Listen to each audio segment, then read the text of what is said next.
Perfect. Let's go. That one is there. You know what, no problem. It's no problem. Hello everyone, welcome to our presentation. I just want to say that I'm delighted to have all of you here. I have Matt's families here and my dad, Professor James. Today, we're going to talk about deep learning-based time series modeling for room occupancy estimation. A little bit more on what it means, we're going to dive into it, but I'm going to start by saying my name is Caleb Chudeben Nweke Conable. And this is Matt's Nørklit Johansen. So to start off, we're going to, just a little bit of the outline. So we're going to talk about the problem, what we're trying to solve, previous research, our research question, the methodology, our results, then we're going to go into the limitation and then end with conclusion. The problem is that if, the thing is, Sony has this thing where they're trying to improve work experience for the employees. And sometimes you may book a room, but you don't actually cancel it when you actually need to cancel it. So it will say that the room is booked, but it's not actually booked. And then that leads to problems. But also when it comes to HVAC systems, which is heat, ventilation, and AC, you want them to be able to regulate automatically so that we can save energy and, save energy. Today's system, they work quite dumb. They work in something called rule-based system, which is you have like a threshold. Let's say if the degrees is over 24 degrees Celsius, then we're gonna modify or like take down the temperature or like put on the AC. The problem is though, people tend to forget when to turn off these systems, so it just wastes a lot of energy. Most importantly, Sony is doing this because they truly want to understand their employees and they want to know what rooms they have to focus more on. They want to know what rooms to redesign. And that's why it's important to know how many people are in a room.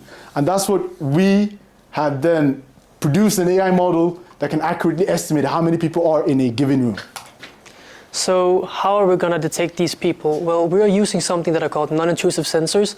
And an alternative to non-intrusive sensors are cameras, but we don't like cameras here. I mean, maybe Caleb does, but the rest of us don't like to be recorded all the time. And instead, a good solution to this is a non-intrusive sensor that sends sensor data that doesn't personally give information that you're in the room, and instead that someone is in the room. Yes, so we don't even want to use cameras. Yeah. So previous research specifically on this dataset we chose to use is that they only tried traditional models on it. So we're actually the first ones to try the transformer architecture on this dataset. Looking broader in like the whole occupancy detection, LSTM and CNN are common approaches, so we're using those as our baselines for our comparison. There were little to no single sensor approaches, which is also something that we wanted to look into, yes. How we can use a minimal sensor approach and still get a high accuracy. And we suspect that the implementation of temporal patterns can improve performance since no other research had explored this kind of area. Yeah. So this led to our research question. So how does a standalone transformer model perform compared to LSTM, CNN, and ensemble baselines? This is just basically that we're comparing our model to, up-to-date prominent architectures that we already know works well. This second one basically means that we're feeding the model different sizes of data. So sometimes we're giving it 5 minutes of context of sensor data, 15 minutes, 30 minutes, just to see if this can make you find some underlying patterns within these different window sizes. Then the last question is which temporal patterns and inter-sensor correlations contribute the most when it comes to accurate occupancy estimation. Temporal patterns here are patterns that come back during the week or during the day that we can, oh, something just came up. Wait. That happens during the day, that might come back more and more times, so we're able to actually group these data points together because we know they happen often. And inter-sensor is just the combination of using sensors together and see if they can generate a good occupancy estimation. From the point of view with Sony, we basically wanted to answer their question, which was, are we able to achieve high accuracy with using only minimal non-intrusive sensors? So the data origin, the dataset we're using in this thesis comes from a previous research where researchers had a room layout with a bunch of nodes. So there's these nodes from S1 to S7. So from S1 to S4 were placed on these 4 disks. And on these nodes here, we had the temperature, light, and sound sensors. Then in the middle for S5, we have the carbon dioxide sensor that measures what we're breathing out. And S6 and S7 are 2 infrared sensors that are detecting infrared signals. And every 30 seconds, these sensors are sending their data to a master node. And that's basically what our dataset consists of.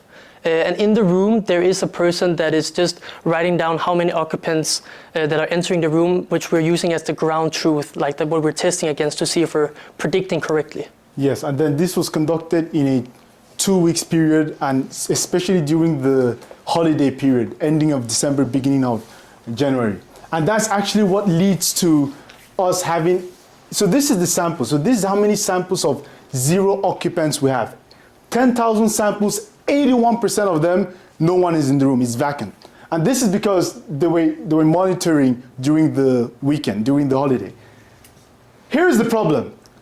We have 4.5%, only 1 person in the room in our entire data set, 7.4%, 2 people in the room, and then 6.7%, 3 people in the room. The thing is, how do we evaluate how good our model is? If we went with accuracy, we could just say, well, there's no one in the room 100% of the time, we're gonna get 81.2% accuracy. So accuracy is not a good means of evaluating this model. We have to use another method. So we use the F1 score, which is a balanced way of actually seeing, is it good at predicting these ones as well? All right, so you're gonna hear the F1 score, F1 macro a lot. This is the sensor data. So what we can see here is, I have normalized how many people are in the room. So this is 1 person is in the room, 2 and 3. So I've normalized these values with the sensor data. So here you can see sound. What we're seeing here is that sound, there is sound when someone is in the room. That's what we can see. When no one is in the room, there's less sound. Here we can see the CO2. So the CO2, it lags behind as people enter the room, but then they calculated something called for the CO2 slope, which is a rate of change of the CO2, which is this brown one, the darker brown one you see there. Then we have another sensor called the PIR sensor, which it detects if someone is in the room or not. So that's why it's just a 1 or 0, it's binary, yes or no. Then we have the light sensors. You know, they did quite well when we were comparing with the black lines, which is actually how many people are in the room. And then this is the temperature sensor. It doesn't have time to go down, but you know, you can still see that it goes up and down as people come in and out. Now, why did we choose the transformer model? It is famous. I mean, we've all heard the ChatGPT. It stands for Chat Generative Purpose Transformer. So it came out quite recently. Most important was that we noticed transformer performed well when it was with other room occupant research, but it hadn't been used for our data set. So that was gonna be our novelty. But also it has, you know, if we're gonna go into the detail, it has something called self-attention. So it understands dependencies, which means it can remember information over a long period of time. And it's really good at that, transformer models. This is our experimental design. So what we wanted to, and you talked about it in the research question, we wanted to see which of these models are gonna perform the best. Then the next thing is we want to see which of these sensors combinations are going to perform the best. Could it be that only sound performs better than having all sensors, or sound and temperature? So we want to see. And all these lines you're seeing here are different combinations we ran in our experiment. Here we have the date time. This date time is the pre-processing of our data. All right. So when we understood the data, we wanted to see if our pre-processing actually was better or without. Then we have the window size, which is how much information are we averaging together when putting it into the model. And then this sequence thing is how much information, how much data that we're actually putting into the model. So they're quite similar, but still distinct. So when training the model, it works like this. So this is an analogy, all right? We have the output, Y, which is how many people are in the room. And then our input, which is the sensor data. So the goal is our model is going to try to create this equation so we get as good as Y value as possible, which is how many people are in the room. Doing this, we need a lot of data. AI needs a lot of data. So we divided our data in this way. We had 80% for the training data set, 10% for the validation, which is the key component in when making your AI smart. Then we had 10% for the testing. This is the loop. You train, you validate, and given what it tells you from the validation, you update your AI. And then we stored each experiment. And then we tested it. Well, we ran 1,344 experiments on my computer and on your computer in total. And this was what we found out. So essentially, with the temporal patterns, we implemented something called daytime feature impact. And this is to give the model more context when it comes to how the time works. So for example, one thing we implemented is cyclic time encoding. And essentially what it does is it tells our model that when the time becomes 23 and goes to 12 or 00, it's not a here's 00, here's 23, it's a loop like the clock works. Yeah, because computer don't understand like it's cyclic. All it knows is 23 is larger than 0. So it won't understand it, continues. Then we also implemented something called time of day segmentation, which gave the model even more context. So when the time showed 8, 9, or 10, it could be considered as morning. And when time showed 11 or 12, it could be considered as lunch and afternoon, etc. We gave it cues like, is it weekend, is it business hours, is it lunch period? And it increased the results a little bit on the accuracy and quite a lot on the F1 score. Which is the important part, And you can see here in the next slide why we did it, just because how, as Caleb said before, the data set is kind of skewed with a lot of instances being occupancy count 0, like matching this color here.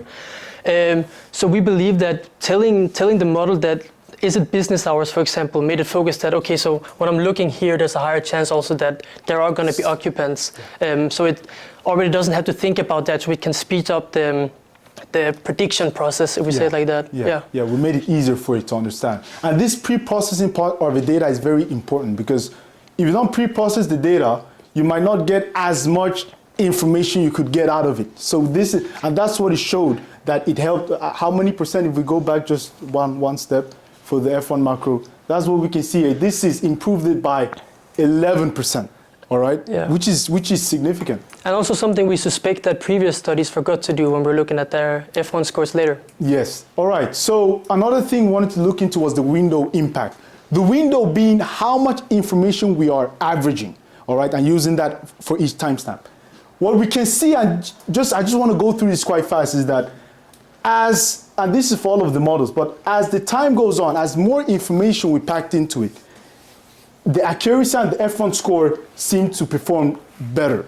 So it performed better with more and more information. But the thing is, when averaging is not enough, the averaging was good. Here we have the average, the mean. But when we took the average and the variation, all right, of these sensors, we actually achieved just a nudge better performance both on accuracy and F1 macro. And then we tried different ways of combining the data, All right, for the sequence length, we noticed a dramatic fall in F1. So the sequence length is how much information we put into the AI model, and then it calculates the relationship between them. So it could be, we put, this is 2.5 minutes of information, 5 minutes, and then it uses that to make its estimation. This performed well at about 2 to 5 minutes. When you put more information, it just downfall. But for accuracy, it was quite stable. But we don't want to look at this. We want to look at this, right? So here we can see the top configurations of all of our different models, so the top 5 runs. And what you should actually be looking at here are just the ones that are highlighted in red, because those are the best results for each model. And, go back one time. And what we really want to look at here, which is a success for us, is that the sensor combinations are quite minimal. We made sure that it's like the best accuracy is light and sound, only light, and only light, where you can see that the CNN also used all here, but got a worse result. So this was something that was positive for us, because this is what we wanted to check. Yeah. And here we can just see them side by side in a bar chart, so it's clear to see this is F1 score, here where transformer takes the cake, and CNN is the worst. And if you go one step further, this is the accuracy, and as we said, the accuracy is so close that we shouldn't really look there because of how easy it is to predict high in this data set. But the F1 score is what's really important. Now to the groundbreaking of our research. When comparing with the best research that had this same data set as we had, and they used the sound-only sensor, they achieved a F1 score of 60%. We managed to achieve a staggering 88.8% F1 with the same data set.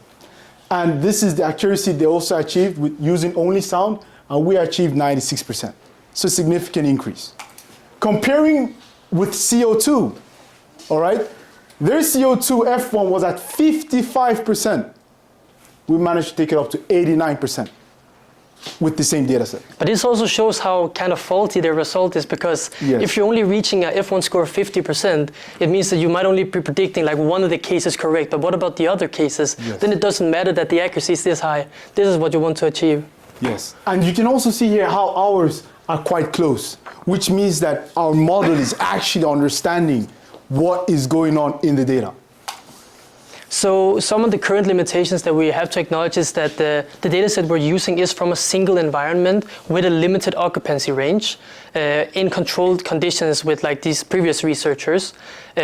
So for future work, like what would really improve our model is, and make it more generalizable, is that if you use it in a multi-building validation situation, so you're testing if the building is really big, really small, a big conference room, and also with higher occupancy scenarios, because the difference between maybe 0 to 3 occupants might be noticeable, but are we able to tell the difference between 167 and 179?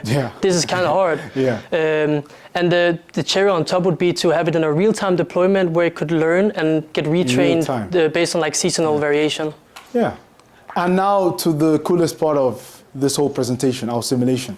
This simulation is from the actual data set. So this is on the December 27, 2017. And here we're gonna see how our model is predicting how many people are in the room. So this is the room. This is the top performing sensors, light in blue, sound in red. Now what you're seeing here is how our model is in real time in this simulation, predicting, this is the predict, and then this is actually how many people are in the room.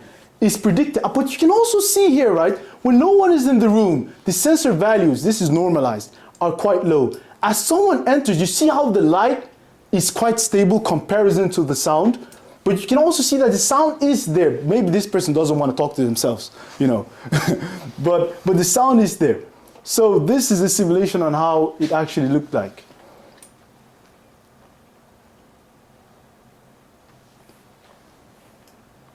Quite interesting, huh? So to summarize and conclude our research and kind of to answer our research questions, we found out that the transformer actually outperforms both the traditional methods that we looked at, but also the baselines we chose to compare with. We were able to kind of figure out this single sensor approach, minimal approach, where we can see that single sensor performance reached very high accuracy, but most importantly, very high F1 scores. And we believe that this has to do with how we interpreted the data and implemented feature engineering, which is super important when you're working with data science. Yes. And you know, we didn't go through it here, but we did have something called contrastive learning, which actually should make our model more generalizable, so it could be used in other areas. More details on that, you can just ask me, I could explain. But our model was quite generalized, like it could be used in different domains as well. And you know, this is quite an important thing because, I mean, this could be used in different areas, not only estimating how many people are in a room, but it also could be used in like, I don't know, it could be used within healthcare. For example, if you want to have sensor data, take care of, okay, what's the temperature? And there's a medical patient that is in a critical state that needs a certain temperature, maybe. Exactly. Something like that, Or indicating that someone needs to be taken care of. All this kind of stuff. So, you're all welcome. Thank you.